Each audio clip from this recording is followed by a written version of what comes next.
Good morning. Today, Meryl and I are here to offer comfort. And as always, we start with my brother Emmett at the dictionary desk. Good morning. To comfort means to make someone feel better when they are sad and worried. good. Typically, our first taste of comfort comes from our parents and our lovies. Like me, right?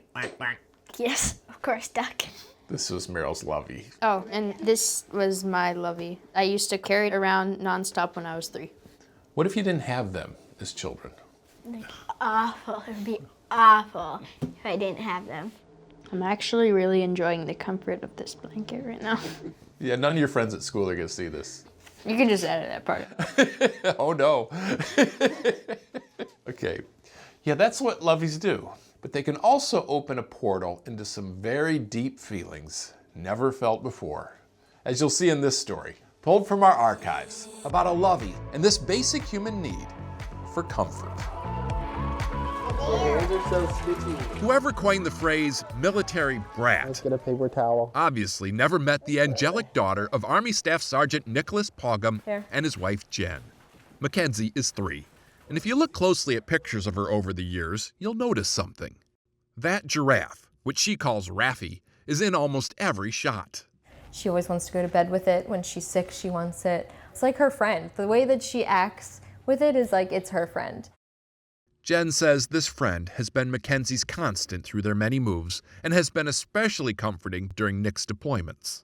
When he's gone for weeks and months at a time, she still has this one thing. Had this one thing. Yeah, sorry. It got lost during their most recent move. Raffy is her lifeline. It's one of the only things that she has all the time. Losing a lovey really can feel Raffy, like a very big deal. where are you, Raffy?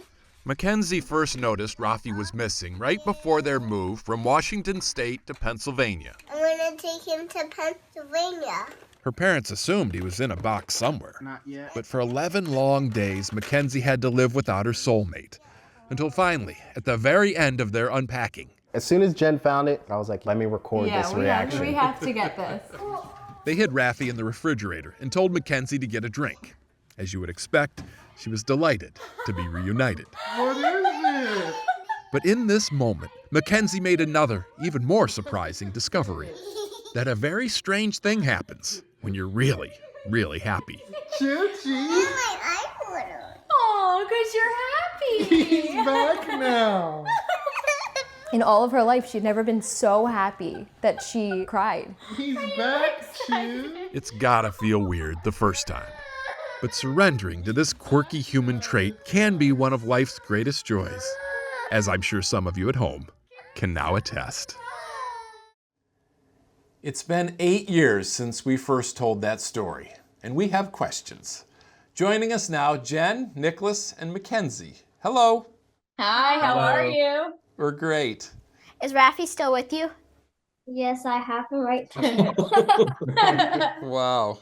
You know, you still have Raffy, Meryl still has Duck, Emmett still has Scratch Blankie, and I still have the blanket I had 50 years ago.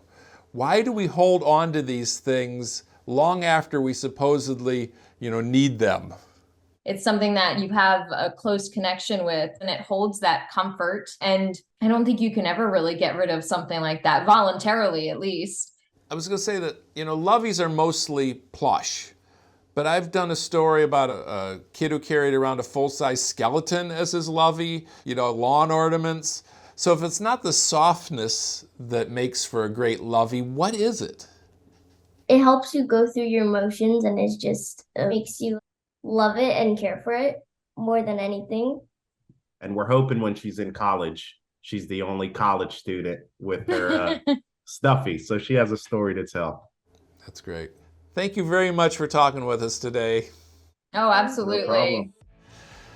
No story I've ever told shows more clearly our craving for comfort. And although we outgrow our blankies and stuffies, we should never forget the example they set and comfort others with the same love and devotion as they comforted us. We'll see you next time. Until then, stay kind.